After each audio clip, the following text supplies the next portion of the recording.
What could you do to protect your pets if you're sick or injured? My product, Save My Pet ID tag, helps you ensure that your beloved pets are safe and well cared for, even when life isn't what you expect. Now, there's history. Remember your social studies class? And there's doggone great history. Yep. I am talking about taking a look at the 140 years of history of the American Kennel Club. And here to be our possum guide is the executive secretary of the American Kennel Club. Please give pause and applause to Gina DiNardo. Welcome, Gina. Oh, thank you for having me. So thrilled to be honoring and celebrating our 140th. We started back in September of 1884, if you can imagine. 1884. I can just imagine. There was no Google. There was no TV. They're Jensen top hats, right? That's exactly right. And we were, in fact, started by 12 sportsmen who responded to a call for a meeting, and they met in the rooms of the Philadelphia Kennel Club that fall. And each member was a delegate for a club. They created back then, our first constitution and bylaws, and we went from there. So do you have any idea who any of these 12 men were? Were any of them I don't know, somebody famous like Benjamin Franklin? Oh, no, he was already gone. Sorry, but I just flunked history, Gina. Yes. So you can do some, we had Major Taylor, who was famous in the war, and a gentleman named Elliot Smith. Back then, one of our most famous founders was August Belmont from, that very famous family that we all know from New York City. He actually, in 1888, became AKC's fourth president. And he actually started our AKC Gazette, which is our sports journal, with his own money back in 1887. And since then, the AKC Gazette is the second longest continuously published sporting journal in the country. Wow. Yeah. 1889 is when 1887. 1887. Yeah. These days with media, to be around for 10 years is an applause generator. But to be around over this duration, what do you think has kept the AKC Gazette still being published? Well, because it contains, back in the day, it was the only way people could access what was going on in the world of dogs around them. And as the sport of purebred dogs grew, right, it was this journal where you could find out who had won and who was being shown. There was a little bit of gossip and intrigue, who was judging, everything that there was to know was published in the AKC Gazette. And so from there, even today, you'll turn and you look, we have our discipline in there, who's approved to judge. So it's still, to this day. Well, it's got relevancy, yeah? Exactly. And so people still read it. They can't wait for it to come out. It's a monthly, and we publish it. It's only digital now, but we publish it. And trees. Yeah, exactly. And it's everyone, we're speaking with Gina DiNardo. She's the executive secretary of the American Kennel Club. She was just talking about the fact that its AKC Gazette, now digital, is still alive and wagging its tail and barking out great news. I love that. I teach pet first aid, and I always have fun with my students because I make it fun and practical. It's called Pet First Aid for You. So we have a thing, Gina, that says how to do a mutt-giver. What do you do when you don't have a commercial muzzle and the dog is injured? And it'll come back to the AKC. I always point you guys out because there has to be two different ways to do a makeshift muzzle on a dog because of their muzzle. That's right. So we use a leash for dogs like the Labrador Retriever. Sure. But then we use a leash rolled in a towel like a pool noodle to be able to render aid to a dog that's a brachiocephalic breed, a pushed-in nose. I bring this all up because you know the facts. Tell everybody, what was the most popular breed for 31 years until 2 years ago? Oh, the Labrador Retriever. It was by far the most popular breed for a very long time. 31? That's a good streak. Yes. Why? Because they're so trainable, they're hardy, they are friendly, they love to be with people, they generally get along well with other dogs. They're just not as demanding in terms of training as some other dogs, and pretty easy to care for. That fits in with a lot of nice lifestyles. It was going pretty good for the Labradors. And then that's my high-tech drum run.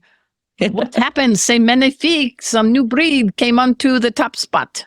Yes, the French Bulldog now for the last 2 years is spot number 1. And it was creeping up over the last decade. And we saw it reach the top 10 and the top 5. And we saw it continue to increase in popularity. And especially in the city, I see them here in New York City all over the place. They're, a nice, small, compact breed. They're fun. They're hardy again. They're great personalities. And they snore. They do. My brother has them and they snore tremendously. Well, at least they can blame it on the dog. That's right. That's a good thing. So that's pretty cool. But then this year, your 140th year, the American Kennel Club added breed number 201. Tell us about that one. Right. So we added the Lancashire Heeler, which is not a new breed by any means, but it is new to the AKC. It's a small black and tan breed. Again, you said number 201. It's sturdy and developed as a drover. Where does it hail from, this breed? Well, from that part of Lancashire, first it became really popular in the UK. Okay. But I think it's come all the way from down under. Oh, all right. Well, years ago, I had a Pembroke Welsh Corgi. And at the time, no one really knew what a Corgi was. Corgis are kind of rising in rank too, right? Yes. People love their Corgis. I think the Pembroke is a little bit more popular right now than the Cardigan. But we see a lot of, especially on social media, a lot of pages and accounts devoted to Pembrokes and the meetup groups and such. And there are a lot of breeds that are very popular. And I also just point out there's so many rare breeds that would make great pets for people. And you can learn about those as well. And if you don't want the common dog that everyone has, you can find 100 other breeds that fit your lifestyle. Tell us the website again for you, because we'll be repeating it. Sure. The American Kennel Club's website, our initials, akc.org. It's a great reference and resource for really all things dog, purebred, mixed breed, our sports, health, training tips, great. You name it. Yep. So before we go to break, I'm going to test you. Pretend you're on Dog Jeopardy. Okay. It is the final Jeopardy question. Whoa. What was the first breed recognized by the American Kennel Club in 1884? The very first. Now, we had the top 10 at once. So there was Pointer in there, English Setter in there. Yeah, that's the one. The English. Okay. Yeah. All right. What was the first breed accepted by the American Kennel Club in 1884? This is your Jeopardy question. Do in a form of a question, your answer. What is the English Setter? Alex Trebek in heaven is going, woof, woof, woof. That's awesome. That's awesome. So we're going to talk more about the life of being the executive secretary for the American Kennel Club with our guest, Gina DiNardo, after we take this quick break. So I'm having a blast with this history lesson, if you will, with her. So everybody sit, stay. We'll be right back. Pet Greens just donated a large amount of catnip and cat grass to Beagle Freedom Project, who recently just converted an animal testing lab into an animal sanctuary called Freedom Fields. Giving cats in a rescue access to cat grass and catnip can really help with their mood or acclimating if they came from outside to inside. And reducing a cat's anxiety really helps their chances of getting adopted. If you'd like to learn more about Pet Greens, or if you're a nonprofit and would like to request some cat grass for your sanctuary, please visit petgreens.com. Arden Moore here with some great news. I have not one, but 2 calendars coming out in 2025. Order yours now. For my feline friends, it is How to Speak Cat. You're going to learn why and how cats purr and how do they really talk using their tails. For my dog folks, we got How to Speak Dog. Why do dogs dig to dig? And what does it mean when they go belly up? And what does it really mean when they're giving you doggy kisses? Answers are here. Get your paws on the calendars today. Go to Amazon.com or click on this QR code. Paws up. I'm having a great time. Our guest is Gina DiNardo. She is with the American Kennel Club. And you've been with them for a minute, right? A minute and a half, almost 30 years. I started it back in 1995. Worked through a variety of different departments. What was your first gig there? I worked in the event plans department, which processes all of the club's applications to hold events. And I was part of just the approval, the system of approving and stamping and taking their money and recording it. And what made you say you want to go to AKC? Instead of KFC? I don't know. I grew up showing and breeding dogs with my family as our sport and hobby. So what was the breed? We started with Great Danes and Doberman Pinschers. Wow. And then had a variety of other breeds as we showed as junior handlers. We used to be able to really get whatever little breed we wanted to show for juniors. So I had a lot of experience with different breeds. Is this in the New York area or where? Yeah, I grew up in Connecticut, so Northeast, and I just went to dog shows basically my whole life. So it was second nature to me. And then after college, I moved to the city and I was like, oh, it would be great to work at AKC, wouldn't it? And luckily, I got myself an entry-level job there, and that was 30 years ago, and here I am. So you've been there 30 years, not 140, just to everybody knows. Just 30. Yes, 30. But what do you think about the role that the American Kennel Club plays now? It started with these gents in 1884, and now look where they've evolved. There's so much to the AKC. There's so much to the AKC that most people don't know. Like a lot of people will think about, oh, there's those dog shows on TV, but we are so much more. We have a government relations department that lobbies and protects the rights of all dog owners and helps create good dog law in communities across the country. We have a Canine Health Foundation that raises millions of dollars for canine health research. We have a 24-hour recovery service for lost pets. We have an amazing library and an archive with all of the historical information going back to 1887 when our first gazettes were published. We have awards and we recognize canine heroes and working dogs. And we have a patriotic puppy program where we're helping raise dogs that are desperately needed for the protection of our borders and our countries. In fact, through our patriotic puppy program, we have 6 dogs that are currently working with the Capitol Police. Nice. And we have 28 different sports. We're not just dog shows or field trials. We have rally and obedience and lure coursing and fast cat and no bowling yet, but we bowling dogs, no. And then we also have just great training programs. We have a star puppy program for basic good manners for puppies. We have something called Canine Good Citizen, which lots of my 2 dogs. I have Canine Good Citizen. Very good. Emma. Yeah. It's a pretty easy, trainable 10-step test that shows your dog gets along well with others and is good in the community. And a lot of like apartment buildings will use it as a way to, accept a dog. Some insurance, homeowners insurance companies will give you discounts if you have a CGC dog. So. And some of them, like mine, went on to become certified therapy pets. So I think the Canine Good Citizen is one of the best things because dogs are taught manners and then they know what's going on. And like you say, they get invited more.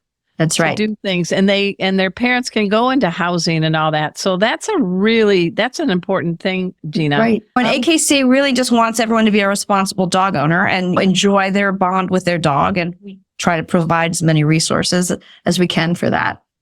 So we have 201 recognized dog breeds. Yes. I'm one of those that watches the Best in Show and all that.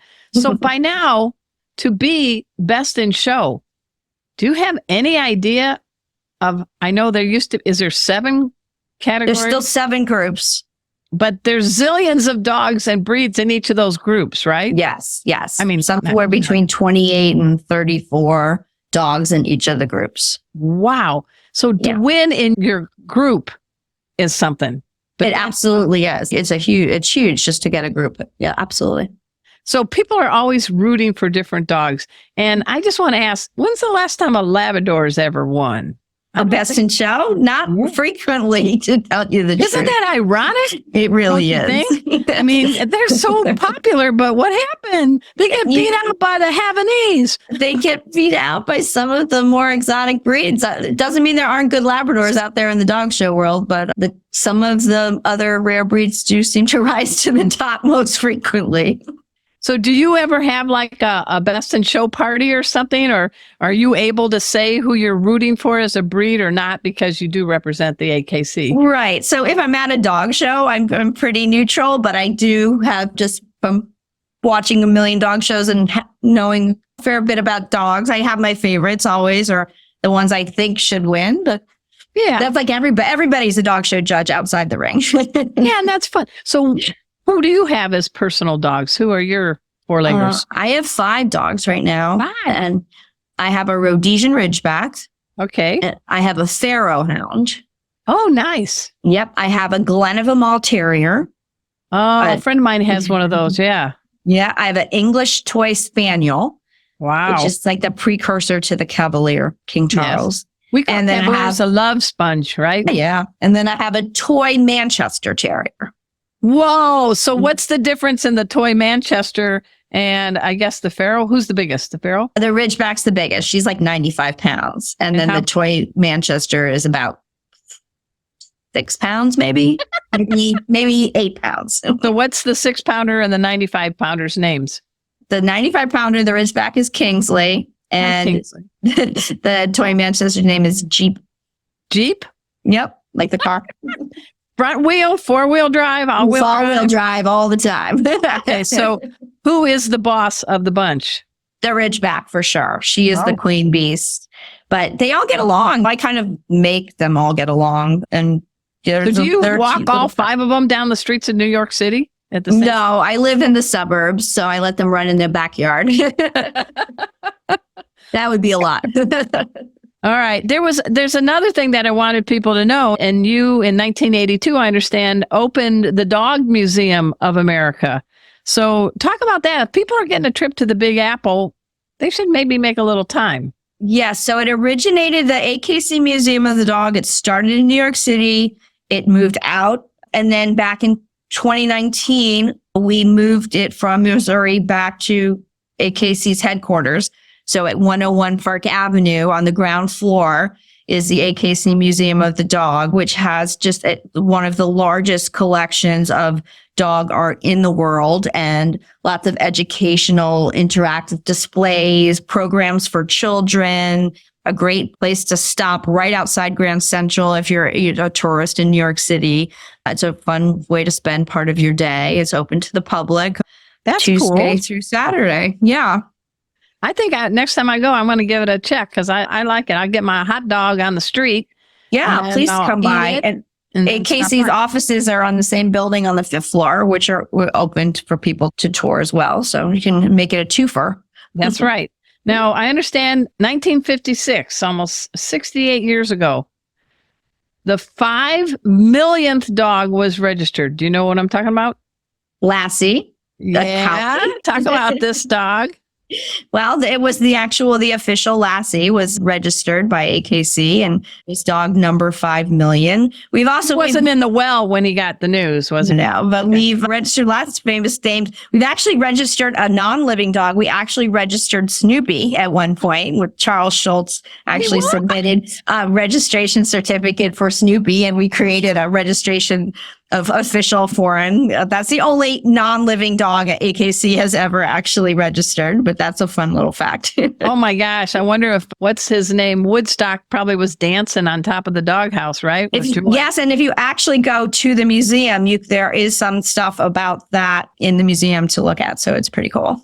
Wow. Wow. And so our 5 millionth dog in 1956, and then our 25th million dog in 1981, if you can imagine that. Wow, that's a fast ratio. Yeah. We're doing like that million, over a million a year. So it keeps growing and growing. Do you have any idea how many have been registered now?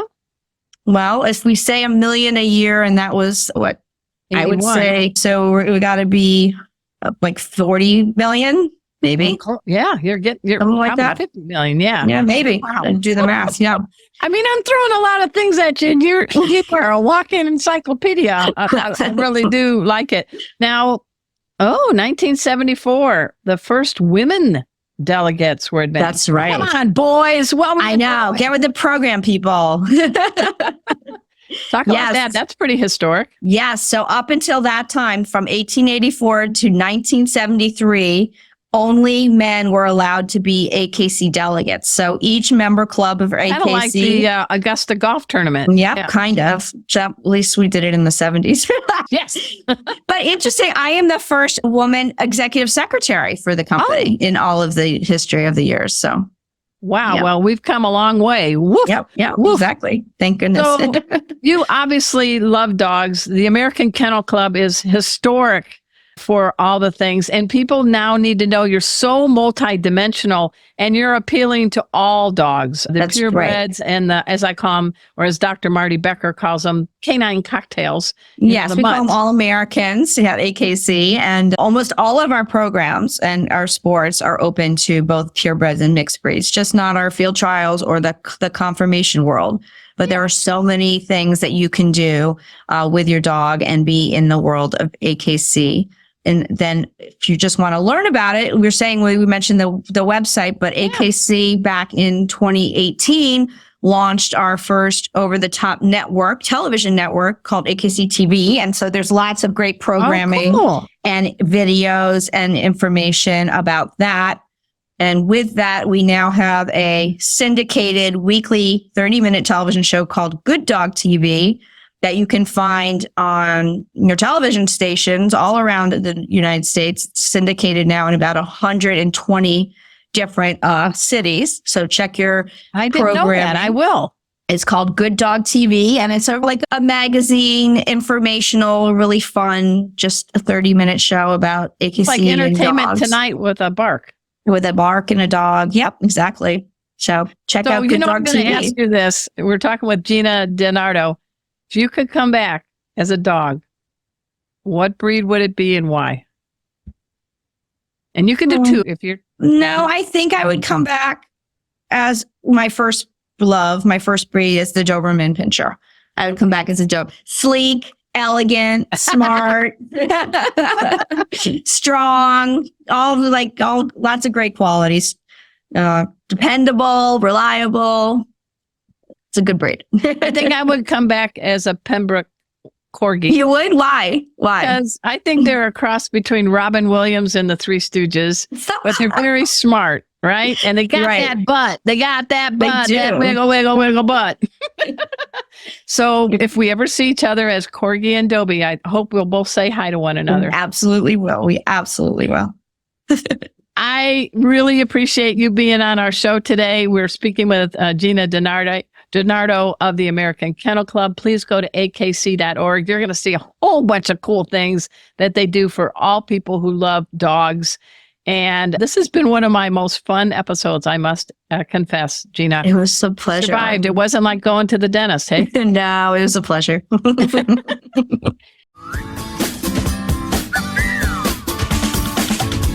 Thanks so much for making our tails wag by watching this guest interview from Arden Moore's Four-Legged Life. Four-Legged Life. Make sure to subscribe so you're up to date with all of our Four-Legged Life content. Four-Legged Life. Four-Legged Life.